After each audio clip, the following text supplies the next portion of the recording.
Landfills burning in Bali and largest poaching operation in 10 years found in West Bali National Park. Stay tuned for details.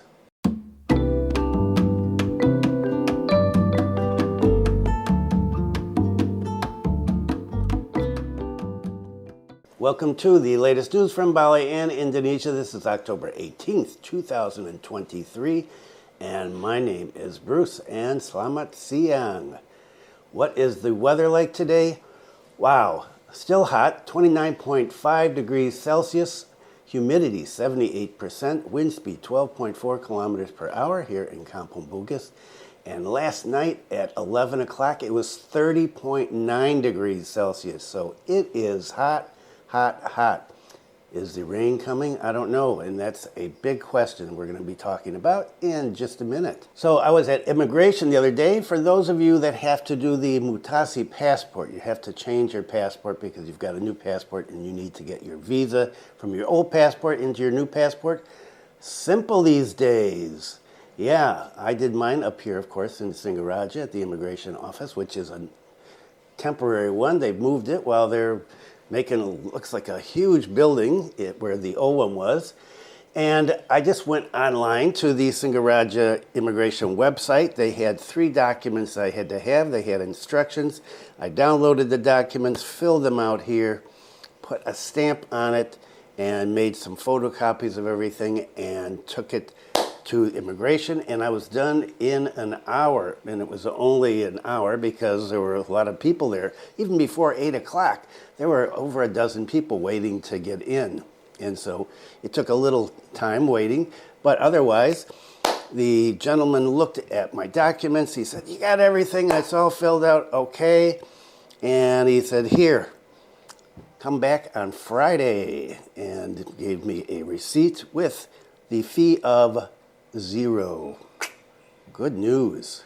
And so, at least for some things, it appears to be easier to do immigration stuff than it used to be in the old days. Now that stuff is online, and I'm hoping that next year when I have to renew my Kitab for the 3rd time, I guess, I hope all that stuff is online as well. I haven't checked to see if it is yet.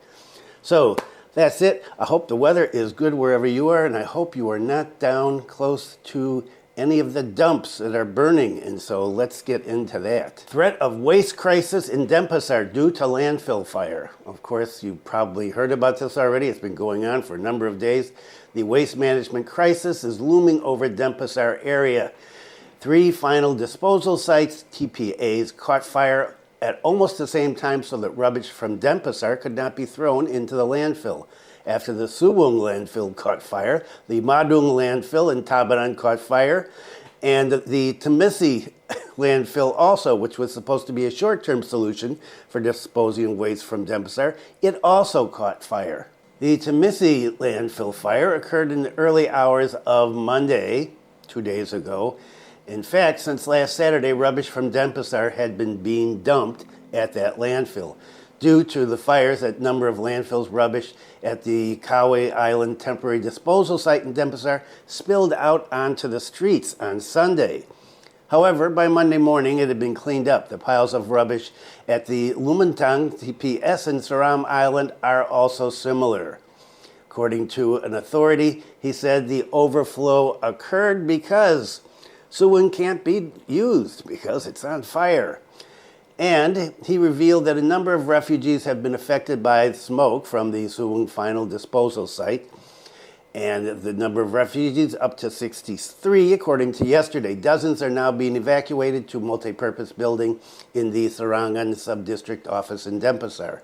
He said most of the refugees were residents from outside of Denpasar. If, for example, he said, during the next day there's still a fire, we hope we can send them back to their respective areas. I just took a break for a second. I've got to turn the fan on. I'm just dripping wet. It is so hot inside in my room here, according to my little thermometer weather thing. It is 32 in my room, and so I've turned the fan on, so I'll check on that sound later on. Let's go on. So the spokesperson said that he'd received several reports regarding residents who were experiencing shortness of breath. Yeah, because they're breathing in all that smoke. The Bali provincial government, Pempram, conducted lab tests to check air pollution because of the Suwung fire. The data was collected on Sunday. However, no word on when the lab test results will come out. The authorities appealed to the community to use masks and reduce their outdoor activity for the time being. The head of Bali Province Health Service, Igade Anom, has also observed cases of upper respiratory tract infection by residents who have been affected by the smoke. The Bali Health Office has opened a health post in Sarangan village in collaboration with the Denpasar City Health Office. Same things are being done at other landfills that are on fire. The impact of landfill fires is widespread. Deputy Mayor of Denpasar felt directly the impact of smoke from the Suwung final disposal site because he lives in the Padungan area, which is not very far from Suwung. He revealed that other Denpasar areas affected by smoke were Sisatan, Padungan, Pamogan. When the wind is strong, he said, the smoke reaches all the way to Parangsambian. But not only in Denpasar, the smoke from the fires is also around in Badung, Gianyar, Tabanan, and is headed towards Kuta. In the afternoon and evening, the sea breeze is quite strong, he said, and the smoke gets all the way to the Sunset Road area. Great for tourism. According to Pakwibawa, 14 hectares of Suwung landfill were engulfed in flames for the 5th day. This was the day before yesterday, so this is the 7th day. And until now, the process of extinguishing the fires is still ongoing, including helicopter units, which are water bombing the site. And how are they going with stopping this? Let's take a look. 5 days of Suwung TPA fire, Bali BPBD, 30% reduced fire. The fire at the Suwung site has been going on for 5 days. The Bali Province Regional Disaster Management Agency, BPBD, said that the burning mountains of rubbish have been reduced to 30%. The head of Bali Province BPBD said, "We think this is quite significant." According to Pak Renton, he said efforts to extinguish the fire are being done by air and land. According to him, officers continue to struggle to put out embers at the rubbish dumps for Denpasar, Badung, Gianyar, and Tabanan. Fleet support from the Denpasar Fire Department is 11 units. And there are water cannons from the Bali Regional Police as well. Pak Renton hopes that the fire at Suwung can be extinguished in the next 4 to 5 days. He said, according to regulations for handling the fire, it's possible to take up to 14 days. But if we can shorten it, why do it in 14 days? Okay, makes sense. So it looks like maybe the weekend before this is put out, and maybe that's being optimistic, and let's hope it gets done quickly.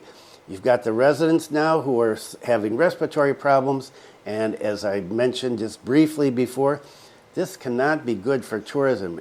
I don't know if this has gotten international news yet, but it is all over the local media everywhere. I mean, on Nusa Bali site, I think there were 7 articles on it today, and the same in the other local Bali sources that I read.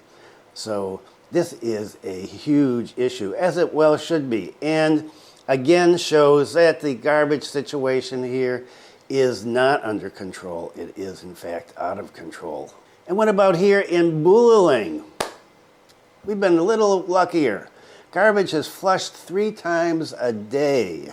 The rise of landfill fires in a number of areas, such as Tabanan and Gianyar, as well as Denpasar City, have prompted the Bulaling Regency Environmental Service to anticipate similar incidents at the Bengkala final disposal site and Kubu Adan over in Kubu Tambahan area. The head of Bulaling Environment Agency, Gede Malandrat, said that the fires that occurred at several landfill locations in Bali were of concern to him. And in order to prevent fires here, they've taken various anticipatory steps. This includes watering piles of rubbish 3 times a day, morning, afternoon, and evening. He said, "We water the rubbish regularly Watering has been done consistently for a long time. The water source comes from irrigation at the landfill site. Apart from watering, the Environmental Service also ensures that people who go to the landfill aren't smoking. He said he's got officers over there to monitor people coming in and out. They are there for 2 shifts a day, morning and afternoon. I guess nobody's there at night. Pak Malandrat added that the cause of fire, apart from human negligence, is also due to the hot weather with high air temperatures. Apart from that, there's also the methane gas factor. With anticipatory efforts that's been carried out, he hopes that the landfill will not catch fire. With the anticipation that has been taken, hopefully our landfill will be safe and there'll be no fires. He said the Bengkala landfill currently receives around 150 tons of waste a day.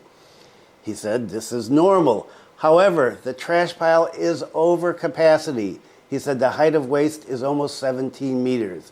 It's already overloaded. With the expansion of the landfill later, hopefully we can overcome the overcrowdedness. So more and more and more trash. So we've got the landfills around the island.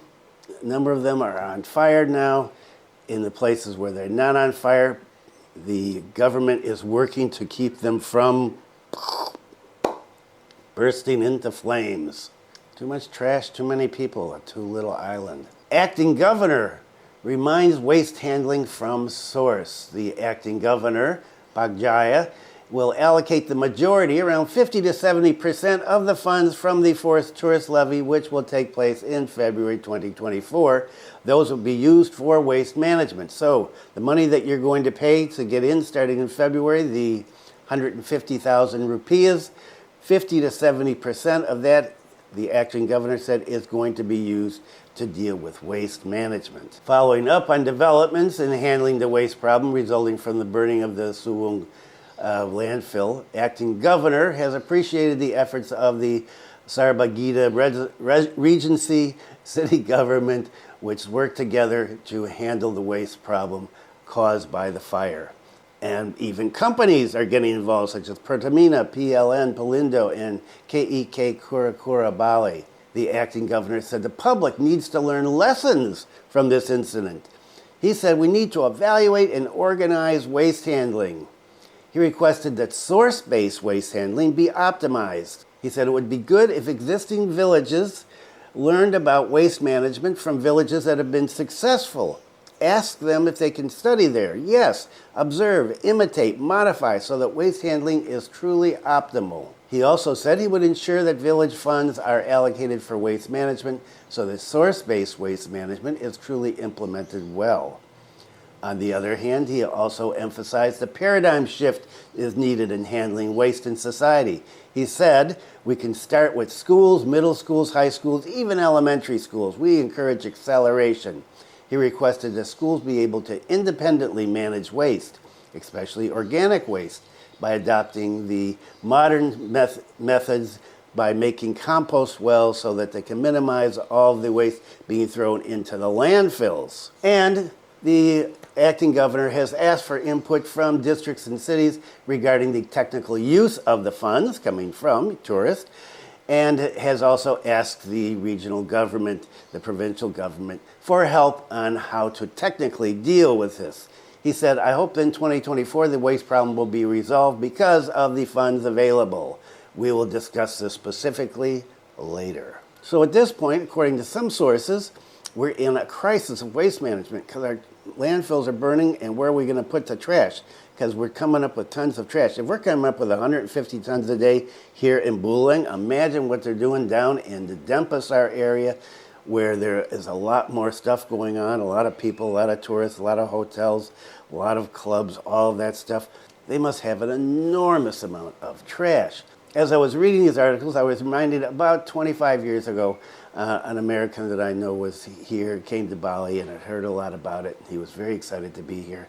And when he was leaving, I asked him what he thought. He said, oh yeah, there's beautiful dances, a lot of beautiful people, very cultural. The island is a trash dump. This is 25 years ago, and it was clear back then that it was a trash dump. that there is just trash everywhere, people throwing it on the side of the road or whatever. This has not stopped. There needs to be a comprehensive program. Now, my kids, when they were in elementary, middle school, high school, they were having lessons on environmental management and taking care of the rivers and the oceans, not throwing your trash there. My granddaughter gets the same lessons. Has this had a huge impact on the way that people behave here? I don't know. I think the key thing is not actually looking for blame. Who's at fault? Tourists, the locals, whatever, fate, the gods. But what can be done about it, and how is the government going to deal with this issue? As usual, we'll just have to wait and see. And what about the second lead story? Wow, this is really bad. Officers find bullets in the bodies of wild poached animals. So down in the national park, West National Park over that way, dozens of animal carcasses resulting from illegal hunting were found. This is in the area of the Suwung village, which has been in the news a number of times over the last year. The animals were examined and buried.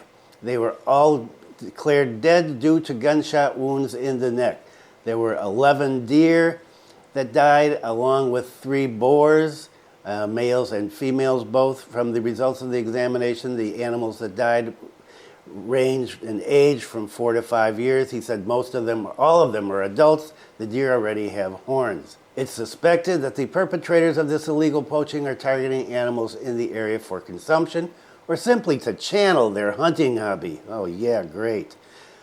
He said they're looking at the males probably for their antlers and also sell meat because, well, there's quite a lot of it. If you look at the photos of all the dead deer there, yeah, there's a lot of deer meat. The police are still looking for the owner of a KTP, which was found left in a car belonging to the alleged perpetrators. The owner of the KTP is known to be a resident from Suwung village. It's not yet certain whether the owner of the KTP is the perpetrator or not. Members are still in the West looking for the person concerned and gathering information, and they have not been able to find him as of last night. Maybe today, I hope, but apparently they went to an address and he wasn't there. What a shame. And in a similar story, which I'm not going to cover here, some turtles being smuggled were found and saved, and so good news. So a lot of smuggling still going on. And I haven't talked about this before, the Nipah virus, right? I kind of just skipped over that and waiting to see what's going to happen here. So let's just take a look at this little story here. Karangasem Health Office Alerts for Nipah Virus. According to the Karangasem Regency Health Service, if you're not feeling well, if you feel like you've got flu symptoms, it's possible that you could have the Nipah virus. You need to immediately go to the community health center if you're having respiratory problems, coughs, colds, heat issues, and get checked. The Nipah virus begins with symptoms of a mild infection that attacks the respiratory tract, and if you don't get treatment quickly, it can attack the brain and cause death. Even though no cases of Nipah have been found to date, the health department remains vigilant. This is because the Nipah virus was first discovered in India. And Bali is an area that's visited by a lot of tourists from India. And so authorities are on the lookout. So people who have symptoms, like I discussed, they need to get examined, and then there'll be a check on the history of traveling anywhere and contacts and all of that done just like they were doing with COVID so that they can act quickly. The death rate for someone infected with the Nipah virus is quite high, reaching as much as 40%. And so, doesn't seem like we have it here, and let's hope that we don't get it here. And that is it for today. Fires and drought, right? Drought is still going on around. Now, I heard that there was going to be rain in some parts of the country this week. I don't know if that happened. We still have not had any. It's a little hazy today, but I'm not expecting rain, but 78% humidity. And this heat is just, the heat and the humidity is just, it can be exhausting, huh? And so not a lot of good news on the environmental front, right? trash fires and poachers. More and more tourists continue to come, and there are some reports that I didn't discuss about more Japanese tourists are coming in. It's expected that there will be 2 more airlines in 2024 flying direct to Bali from India. And it seems to me, just watching videos like my old buddy Bobo here, his videos, see a lot of people out in the streets, and a lot of people here I've seen in the city in Singaraja, although I was down in Antaran visiting old friend, my first Balinese friend, back 34 years ago, and he told me that there's not that many tourists there. Now, I don't know if he's just being naturally pessimistic or not, but he said, nah, it's not that crowded here. So, I don't know. You seeing a lot of people where you are? How is it down in Tuban and Ubud and Legia and Seminyak? Canggu, I think, is always full, right, these days? So for people that are involved in the tourist business, yeah, that's some good news. And as I mentioned earlier a couple of times, I don't know if these fires are going to have any impact on people coming in or on people that are here that decide, hey, I'm going somewhere else. I'm going home, or I'm going to Thailand, or I'm going to Vietnam, or wherever. So another thing Bali is going to need to take care of, if they're going to want to be charging tourists a tourist tax, they're going to need to have some results to show that there's been some big changes.